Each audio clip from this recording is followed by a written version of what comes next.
The feeling of looking forward to things is one of the best feelings we can experience in life. It makes us excited to be here. It makes us trust that our future holds good things for us. It makes us feel like our desires are meant to be ours, and like we're headed towards the light. But what about those of us who don't feel this way? For a great many of us on this planet, we expect things to go bad. We expect the worst case scenario. This makes us hate the life that we're living. We don't feel excitement about our life. We distrust what our future holds for us. Instead of feeling like our desires are meant to be ours, we feel like we're destined to suffer. We feel like we're headed around a blind curve, and that darkness waits for us on the other side. So why do we feel this way? We expect bad things to happen, because bad things did happen. To one degree or another, tragedy did strike for us, and when it struck, we felt so blindsided, so powerless, and so unable to explain why it happened, that we decided we had no control over our lives. We decided we were at the mercy of a cruel world that could harm us emotionally, mentally, or physically at any moment. We decided that the control we did have, and the only way to ensure that we could not get blindsided again, was to prepare for the worst. Preparing for the worst is a coping mechanism. It's a survival strategy for those of us who feel deep down as if we do not create our own reality. It's a survival mechanism for those of us who have been hurt, and especially for those of us who have been hurt again and again. The most painful part about expecting the worst-case scenario is this feeling of grieving for something before we have experienced it even happening.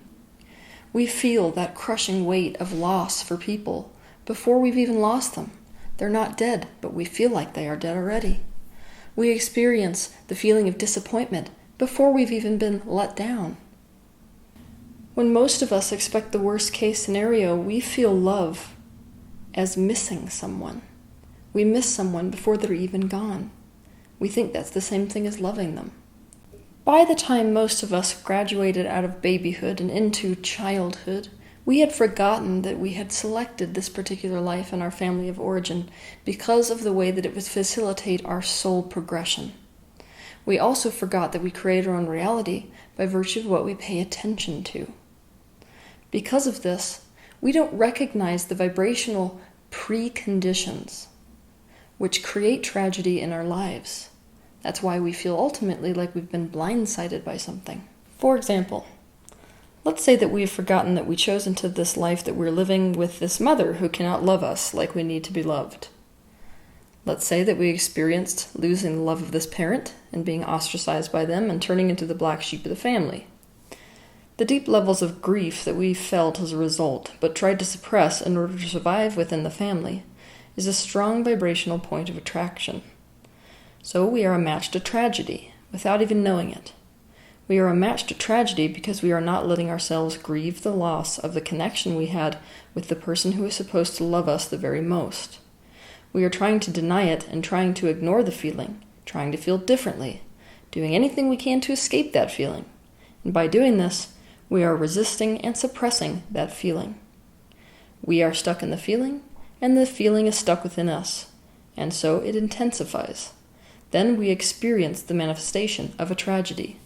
This tragedy will usually be a magnification of the first tragedy. So, relative to the previous scenario, we might lose the connection with our loved ones even more. So, for example, one day we're at school and we get a phone call saying that our parent has died, or we get kidnapped and thus separated from our family to an even more extreme degree. Because we do not consciously acknowledge the way we felt prior to this particular incident, we feel blindsided by it. We don't recognize the preconditions which existed, which made us a vibrational match to it. That's why it feels like it's coming at you out of nowhere. So we decided that the only way to ensure our emotional survival in a reality that we don't create where we could get blindsided at any moment is to prepare for the very worst. And it's not as if you live in a human society which looks down on the idea of preparing for the worst. In fact, it's a glorified concept. Even in our country alone, our military lives by the motto, hope for the best, prepare for the worst. But look at that there. What kind of reality do you have to be living in and expecting in order to live by preparing for the worst? You have to be adhering to this reality of conflict. You have to be in a war zone mentally, where you live in a world which is not benevolent, but is instead malevolent, and has got its sights set on you. In a universe based on the law of attraction, what we expect is what we get. But that there creates a major issue for those of us who expect the worst case scenario, because we start to worry about our worrying. We start to worry that we're going to create the very scenario which we're the most afraid of because we're focused on it, but we can't stop focusing on it. So it's almost like our hands are tied. We're in this pattern, the snowball of creating things we don't want to create because we feel so powerless to switching our focus and so powerless to expecting something to go good. After all, it hasn't gone good in the past. I want to help you feel better about this particular scenario of worrying about worrying and worrying about creating negative things by explaining to you that the law of attraction is literally as impartial as a mirror. What that means is that it's going to magnify and reflect in a physical circumstance your feelings exactly, because it mirrors your vibration. And your vibration is going to be indicated to you by how you're feeling. That's the only way you know what vibration you are actually holding. So if I'm worrying, I'm not necessarily a match to the thing I'm worrying about. What I am a match to is more worry. That's why your chronic worriers continue to be a match to circumstances and events and people that make them worry more, not necessarily always the very thing which they are worrying about. Tragedy is not actually often a match to worry.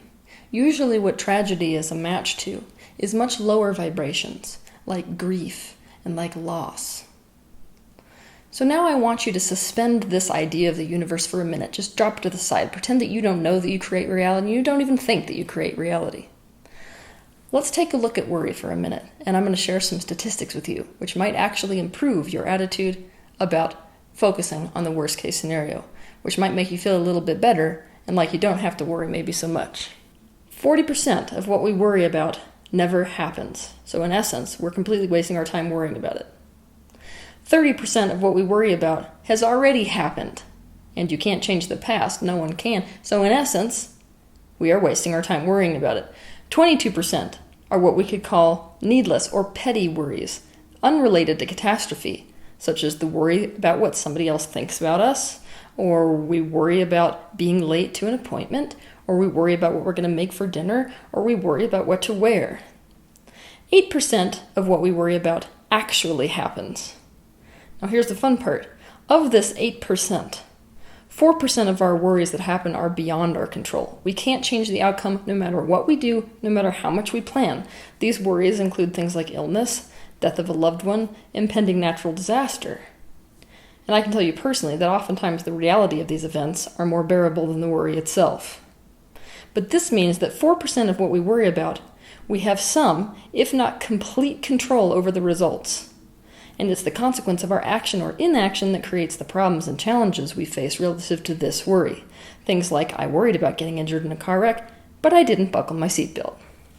So what exactly should we do if we continually find ourselves preparing for the worst, expecting the worst case scenario? I'm going to give you some steps. The first step is we need to allow ourselves to feel the feeling, especially the feeling of the original grief which we suffered. This grief is most often not conscious. Most often it's a suppressed memory. It's usually something that you don't consciously remember, like you consciously remember the tragic incident in your past. It's a precursor for that. So what I want you to do is to watch my emotional healing video. It's titled How to Heal the Emotional Body on YouTube. When you are suffering from this kind of a condition where you're constantly expecting the worst case scenario, you have a lot of healing to do with your emotional body, because that's the one which continues to be a match to all of these negative experiences coming into your reality. That's where that expectation is contained of what you are meant to experience in this life, whether it be positive or whether it be negative. Step 2, we have to acknowledge that the scary reality of our lives, most of our lives anyways, is that we don't know what our future contains. This is super painful because it means that there could be really bad things in our future that we don't want to experience. But we can use the same uncertainty to our advantage by flipping it around. It's true that we can't know that bad things won't happen, but we also can't know that good things won't happen. So, it stands true that you can't know 100% beyond a shadow of a doubt that that bad thing you're expecting to happen will actually happen. So at least that acknowledgement helps you pull your teeth out of the truth that something bad's going to happen to me and release a bit of that conviction. Step 3 is time to take a look at deserving. If you are somebody who expects the worst, to some degree, you are acknowledging on a subconscious level that you don't deserve good things to happen. After all, if you did deserve good things to happen, then the bad things that have happened wouldn't have happened, right? For this reason, I want you to watch my YouTube video titled Deserving and my YouTube video titled Strike Deserve from your vocabulary. Step 4. It's time to acknowledge the disappointment, which is a pervasive vibration throughout your life. For most of us, when we expect the worst case scenario, that worst case scenario comes to us in the form and the package of disappointment. We don't fear disappointment until it happens to us. So we need to alter our perspective about disappointment. For this reason, I want you to watch my YouTube video titled Disappointment, and or gravitate towards any books or materials or programs that are designed to help you with disappointment. Step 5. Begin to design your day around the plan of things that feel good to you. Most of us, when we expect bad things to happen, or we expect the worst, we don't really take conscious control of our life and place things in our future that would feel good to us. We don't put anything there that we are looking forward to. Think of this like placing gold coins in your future and collecting them. Start very small. If we really expect tragedy to strike and expect disappointment, we will tend to feel like the bigger the thing is, or the more we want it, the more likely it is to fall through. So start with things you would enjoy and things you think most likely will happen if you want them to happen. For example, I may believe that a vacation with friends will fall through and end up in disappointment, but a lunch meeting with them will probably happen. So I plan an enjoyable lunch meeting. Get in the habit of actually actively planning and scheduling into your day lots of little things that you can look forward to. Things like watching a movie, or eating a treat, or going on a walk, or sitting on a bench, or going swimming, or visiting someone. The more comfortable you get with expecting things to pan out and go well, the easier it will be to plan bigger things to look forward to, and the less you'll fear catastrophe. Step 6. Start keeping a synchronicity journal. This is a journal where you write down every little synchronicity in your life, things that seem divinely orchestrated. For example, say I was having a conversation with someone earlier about unicorns. Now I'm stopped at a stoplight and I see a man in a unicorn uniform walking across the road. That's a synchronicity. Or say that I'm watching a deserving video by Teal Swan, and later I'm sitting in the toilet stall, and right there, pasted on the door in front of me, is an advertisement that says, "You deserve," for a seminar. That's a synchronicity. So make sure that you take notes of every little synchronicity which you see. When I'm teaching people how to manifest, this is one of the very first things which I teach them to do, because it hooks them into this reality, where not only are they creating their reality with their mind, but also they have energy in this universe that is working on their behalf to line them up with whatever they were focused on or whatever they were desiring. It may also help you to see that you're not as powerless as you feel about the reality that you're living in, which is essential for those of us that are expecting bad things to happen. 7. Spend time every single day in the attitude of appreciation. To appreciate something is to focus on something that you enjoy when you're looking at it. That's basically all it means. When you are in an attitude of appreciation, it is impossible for you to acknowledge things that are going bad. You can't do that simultaneously. You can't simultaneously be focused on things you're worrying about and on things that you like about your reality. So you're actually entraining your vibration by focusing on things which make you feel good to look at. Some people will choose to keep an item in their pocket like a stone or like a dice, and every time they put their hand inside their pocket, they find something in their environment or about themselves that they enjoy, something they feel gratitude for, and they take note of it. Other people, like myself, like to keep gratitude lists. So what we'll do is we'll sit down and we'll think about anything that we can think about that makes us feel good about where we are right now. The sky is the limit. These could be personality traits, actual items, people, circumstances, events, etc. For example, I could feel grateful for the book I'm reading, for the way it feels to hug my son or watch him while he's sleeping, for the way that my cashew ice cream tastes, for how warm and cozy my bed is. The point is, it's impossible to expect the worst at the same time as focusing on things having gone well for you. When you acknowledge that there are things in your reality that feel good, It weakens the belief that bad things always happen to you. 8. Reflect back on the times that you thought the worst case scenario was going to happen, but it didn't. Maybe one of your relatives got hit by a car and you were convinced they were going to die or end up in a coma, but they made a full recovery. I want you to make a conscious list of all of these times that you were wrong about the worst case scenario. The reason is that our brain sometimes needs to see the proof, that its complete conviction and addiction to the idea that everything is going to go bad for it isn't always accurate. 9. Now this is probably the most important point in this entire video. Let yourself go to the worst case scenario. If you are worrying or you're dreading the worst case scenario, what you're actually doing is resisting thinking about a thing that you're thinking about. Sort of like if I was to tell you right now, don't think about lemons. Lemons is the very first thing you just thought about. That's what we're doing when we're worrying. We're saying, oh my gosh, I shouldn't think about this, I shouldn't think about this, I shouldn't think about this thing that I am thinking about. So instead of introducing that resistance and keeping ourselves stuck in that emotion and that emotion stuck in us, go all the way there mentally. Go to the worst case scenario. Allow yourself to really worry. Do not suppress your fears. It's important to acknowledge what you're afraid of. Just the simple awareness of what you're afraid of increases your vibration. I suggest writing down your fears and allowing your brain to work with you towards alleviating your fears by planning. You are expecting way too much of yourself. If you're expecting to just instantly wake up and overnight feel as if everything good is waiting for you in the future. So what I want you to do is to write down all of your fears, and after you've done that, I want you to divide them into 2 columns.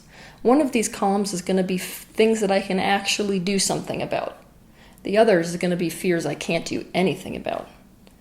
Now, with the one list which you have, fears that I can do something about, I want you to start strategically planning the things you can do something about.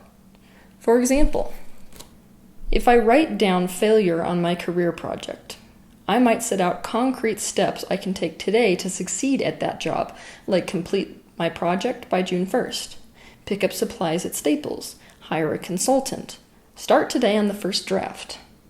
Then, one by one, I will execute and cross off these steps as I do them.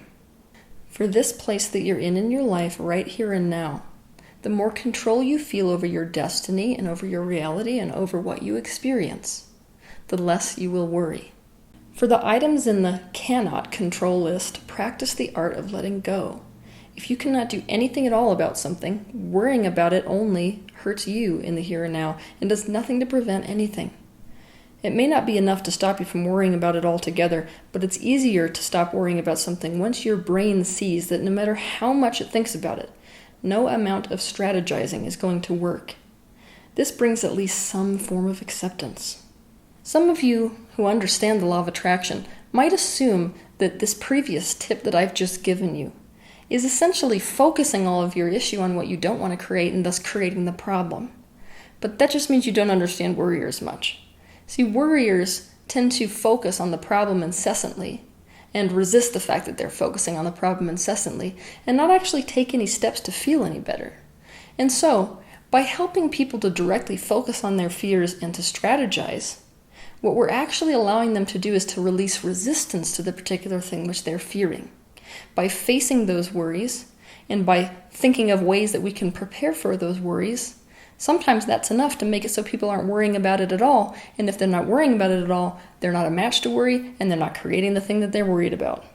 Sometimes, if we go deep enough into the worst case scenario and allow ourselves to completely explore that feeling space as if it's happening currently, we can make peace with the worst case scenario. We release resistance to feeling it.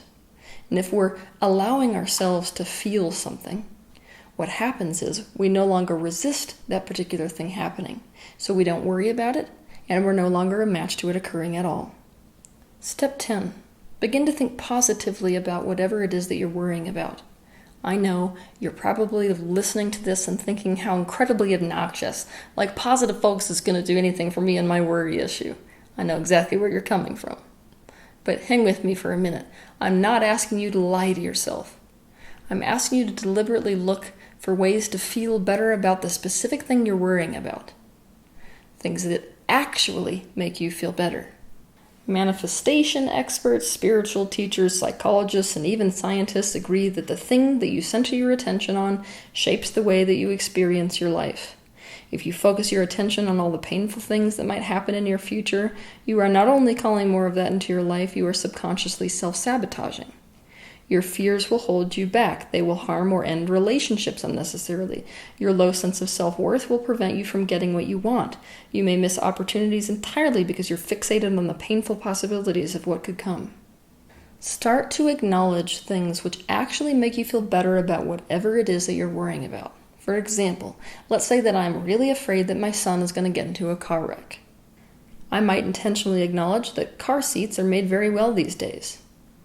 He's being driven by a really diligent person who is a defensive driver. He has an entourage of spirit guides with him at all times to help him.